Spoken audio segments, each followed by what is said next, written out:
কে যে হয় তোমায় দিল এত রূপ,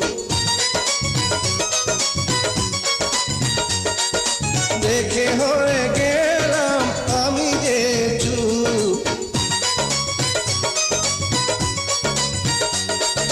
তোমারই জন্য করেছি সাজ, হইও না গো পাগল বন্ধু আজ। তুমি আছো